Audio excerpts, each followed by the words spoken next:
नमस्कार बंधुवर, सत्य ज्योतिष सदन चैनल पर एक बार फिर आपका मैं अजय कुमार कौशिक बहुत बहुत स्वागत करता हूँ। प्रस्तुत वीडियो पंचांग श्रृंखला का 11वां भाग।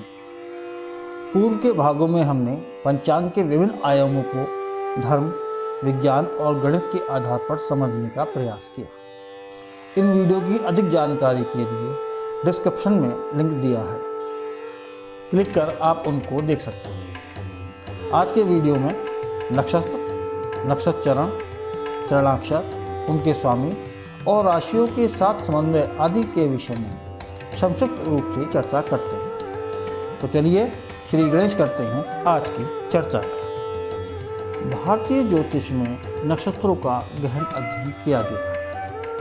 ऐसा माना जाता है कि जातक की जन्म कुंडली में नक्षत्र अपनी स्थिति अनुरूप जातक के जीवन काल में अपना शुभ अशुभ प्रभाव के साथ ही कई प्रकार के गुण और अवगुणों के योग में अपना प्रभाव रखते हैं। किसी भी जातक के जन्म का नक्षत्र जातक के व्यक्तित्व, प्रकृति आदि को पर्याप्त रूप से प्रभावित करता है।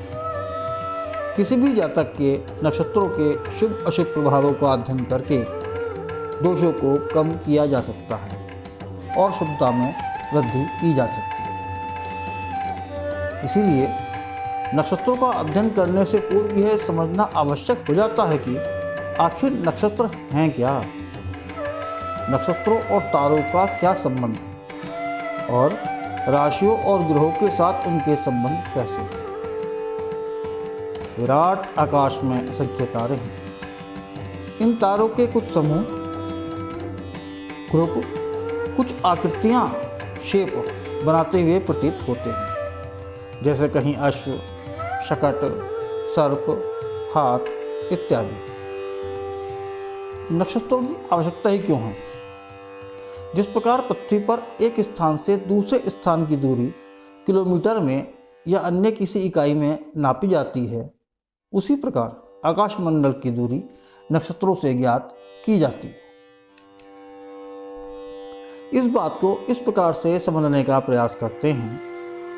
यदि आप गाड़ी से दिल्ली जा रहे हैं और रास्ते में आपके घर से या आपका कोई परिचित फ़ोन करता है और पूछता है कि आप दिल्ली से कितने दूर हैं, तो आप क्या कहेंगे?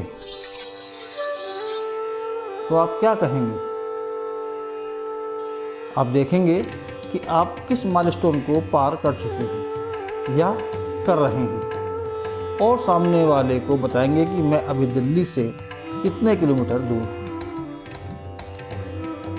इसी प्रकार समझने के लिए हम नक्षत्रों को माइलस्टोन के समकक्ष मान लेते हैं।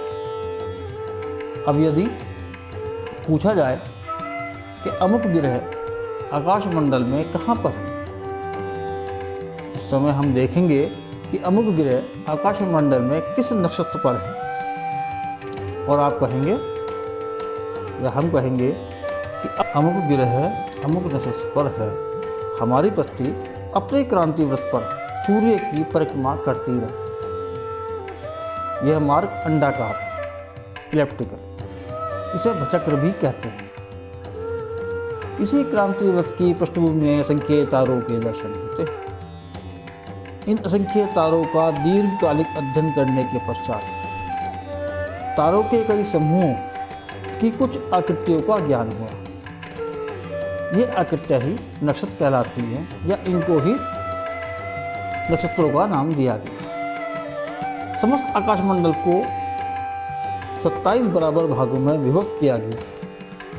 प्रत्येक भाग का नाम वहाँ के तारा समूह द्वारा बनाई गई आकृति अर्थात शेप के आधार पर रखा गया और उसके बाद प्रत्येक नक्षत्र को 4 बराबर भागों में विभक्त किया गया। प्रत्येक भाग को चरण कहते हैं। इसी भचक्र को 12 राशियों में भी विभक्त किया गया। इस प्रकार संपूर्ण भचक्र को 12 राशियों और 27 नक्षत्रों में विभाजित किया गया। विभाजन से प्रत्येक राशि में 2.25 नक्षत्रों को स्थान मिला। प्रत्येक राशि को 30 अंश और प्रत्येक नक्षत्र को 30 अंश 20 कला प्राप्त हुई। प्रत्येक चरण को 30 अंश 20 कला का मान प्राप्त हुआ। अब हम 27 नक्षत्रों के नाम, उनके देवता, चरणाक्षर और उनके स्वामी ग्रहों से एक परिचय करेंगे। जो भचक्र है ये पूरा 360 डिग्री का होता है, 360 अंश का। 12 राशियां और प्रति राशि अंश हैं 30। तो कुल कितने हुए? 12 या 36, 360 अंश। इसी प्रकार नक्षत्र संख्या कितनी है? 27। और प्रति नक्षत्र अंश 13 अंश 20 कला। गुणा किया, मल्टीप्लाई किया, आंसर आया 360 अंश। नक्षत्र संख्या 27, चरण संख्या 4 और प्रति चरण जो अंश हैं वो है 3 अंश 20 कला। इनको मल्टीप्लाई किया, गुणा किया, आया 360 अंश। तो पूरे भचक्र को ही 12 राशियों, 27 नक्षत्रों और हर नक्षत्र को 4 चरणों में विभाजित किया। किसी भी जातक के जन्म के समय चंद्रमा जिस नक्षत्र में होता है उसी नक्षत्र को जातक का जन्म नक्षत्र माना जाता है और उसी नक्षत्र के स्वामी ग्रह की दिशा को जातक के जीवन का प्रारंभ मान लिया जाता है। विषुवंतर दिशा में नक्षत्रों के स्वामी ग्रह और दिशावर्ष निम्न है। नक्षत्र, ग्रह, महादशावर्ष। कृतिका, उत्तरा फाल्गुनी, उत्तराषाढ़ा। स्वामी ग्रह सूर्य, महादशावर्ष 6। रोहिणी, हस्त, श्रवण। स्वामी ग्रह चंद्रमा, महादशावर्ष 10। मृगशिरा, चित्रा, धनिष्ठा। स्वामी ग्रह मंगल, महादशावर्ष 7 वर्ष। आश्लेषा, ज्येष्ठा, रेवती। स्वामी ग्रह बुध, महादशावर्ष 17। पुनर्वसु, विशाखा, पूर्वा भाद्रपद। स्वामी ग्रह गुरु, महादशावर्ष 16। भरणी, पूर्वा फाल्गुनी, पूर्वाषाढ़ा। स्वामी ग्रह शुक्र, महादशावर्ष 20।